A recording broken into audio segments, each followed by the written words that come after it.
क्या आप जानते हैं जिस नन्ही सीता के चरणों में आगे चलकर स्वयं महादेव ने अपना मस्तक झुकाया था, उसी बाल स्वरूप में माता सीता के दर्शन करने के लिए एक दिन स्वयं कैलाशपति महादेव मिथिला पहुंच गए थे। लेकिन सबसे आश्चर्य की बात यह थी कि महादेव अपने वास्तविक स्वरूप में नहीं बल्कि एक सिद्ध तांत्रिक का रूप धारण करके जनक महल पहुंचे थे। और नन्ही सीता को देखते ही महादेव भाव विभोर होकर उनके चरणों में क्यों झुक गए।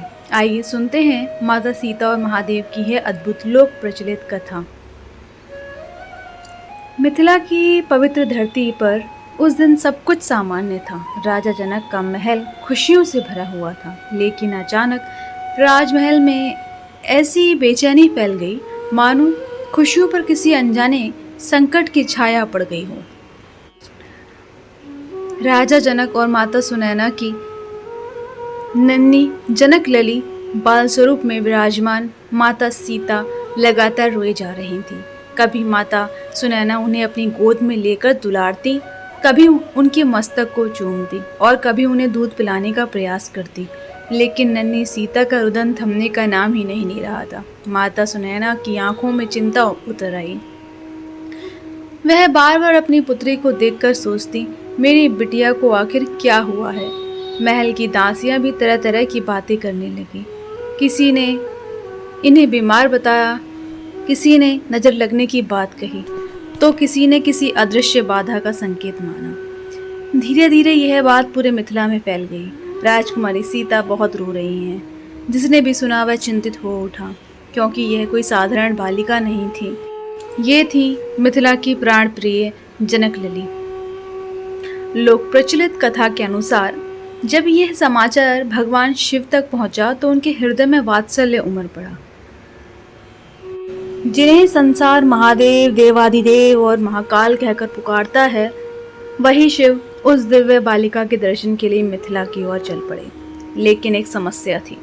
यदि वे अपनी वास्तविक स्वरूप में जनक महल पहुंचते तो राजा जनक और पूरा मिथिला दरबार उन्हें पहचान लेता। इसलिए महादेव एक अद्भुत सिद्ध तांत्रिक का वेश धारण करके आए। शरीर पर गुदड़ी, साधारण वेश, वृद्ध और तपस्वी जैसा रूप, और वे मिथिला की गलियों में पुकारते हुए चलने लगे, मैं रोगों को दूर करने का व्रत लेकर आया हूँ। रोगी को ठीक किए बिना मैं अन्न जल ग्रहण नहीं करता। जब ये समाचार जनक महल पहुंचा तो दासियों ने उस सिद्ध महापुरुष को राजमहल में बुला लिया। किसी को क्या पता था कि जिस व्यक्ति को वे साधारण तांत्रिक समझकर भीतर ला रहे हैं वो तो स्वयं कैलाशपति महादेव हैं। तांत्रिक के वेश में शिव जैसे ही नन्ही सीता के पास पहुंचे, उन्होंने बाल स्वरूप में विराजमान उस दिव्य शक्ति को देखा। क्षण भर के लिए उनकी दृष्टि स्थिर हो गई। उनका हृदय भक्ति से भर उठा। जिस बालिका को संसार राजा जनक की पुत्री समझ रहा था, महादेव उस बाल स्वरूप में स्वयं जगत जननी के दर्शन कर रहे थे। महादेव भावावेश में ऐसे डूबे कि देखते ही देखते मूर्छित होकर भूमि पर गिर पड़े। माता सुनैना घबरा गई। उन्होंने सोचा, ये कैसा तांत्रिक है, रोगी को ठीक करने आया था और स्वयं ही मूर्छित हो गया।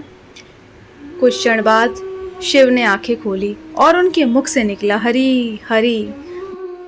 माता सुनैना ने आश्चर्य से पूछा, योगीराज आपको क्या हुआ?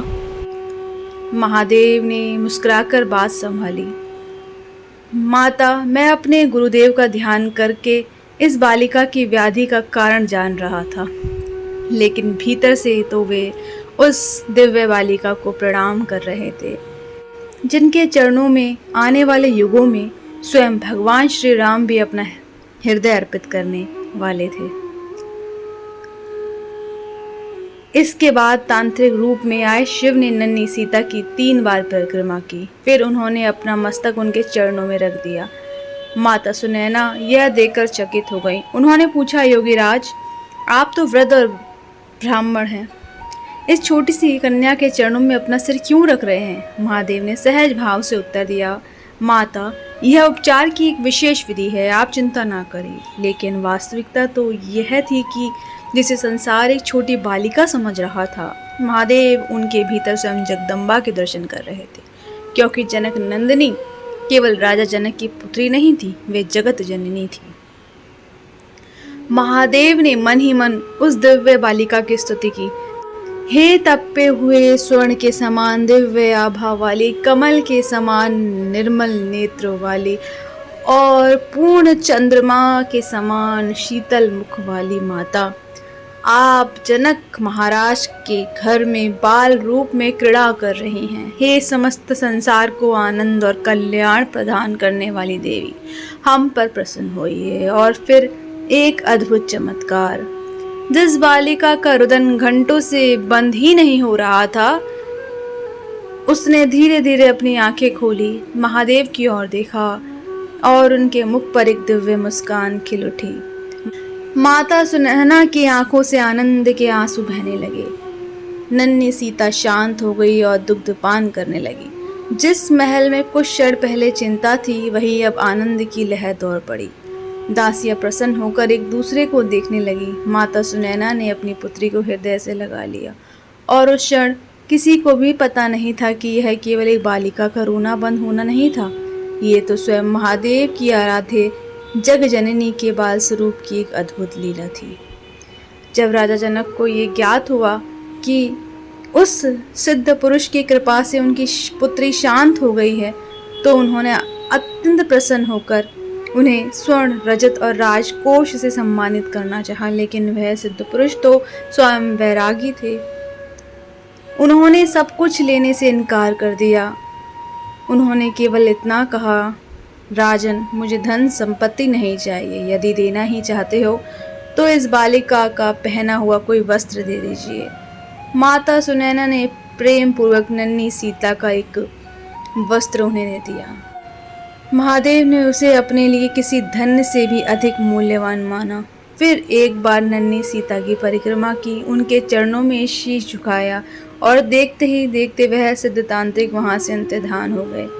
किसी को पता तक नहीं चला कि वह कौन था, लेकिन देवताओं के देव महादेव अपने हृदय में एक अमूल्य स्मृति लेकर कैलाश लौट चुके थे। इस प्रसंग की सबसे सुंदर बात यही है कि भक्ति में पद और प्रतिष्ठा नहीं देखी जाती।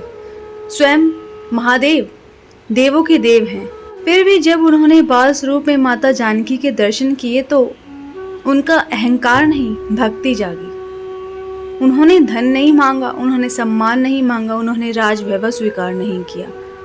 उन्होंने केवल माता के चरणों का दर्शन और उनका स्मरण अपने लिए पर्याप्त माना। यही तो सनातन परंपरा की सुंदरता है। जो जितना महान होता है वह उतना ही अधिक विनम्र होकर ईश्वर के चरणों में झुकता है। और इसी भाव को तुलसीदास जी ने अत्यंत सुंदर शब्दों में कहा है, जनक सुता जनक नंदिनी जानकी, अति से प्रिय करुणा निधान की, जाके जुगपद कमल मनावहूँ, जासु कृपा निर्मल मति पावहूँ।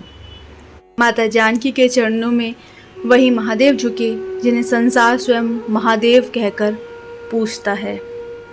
यही है जनक नंदिनी सीता की रुदन लीला, एक ऐसी लोक प्रचलित कथा जिसमें एक नन्ही बालिका के आंसुओं ने स्वयं कैलाशपति को मिथिला की गलियों तक ला दिया। जिस बाल स्वरूप में स्वयं महादेव ने जगत जननी सीता के दर्शन किए, उस जनक नंदिनी के चरणों में कोटि कोटि प्रणाम।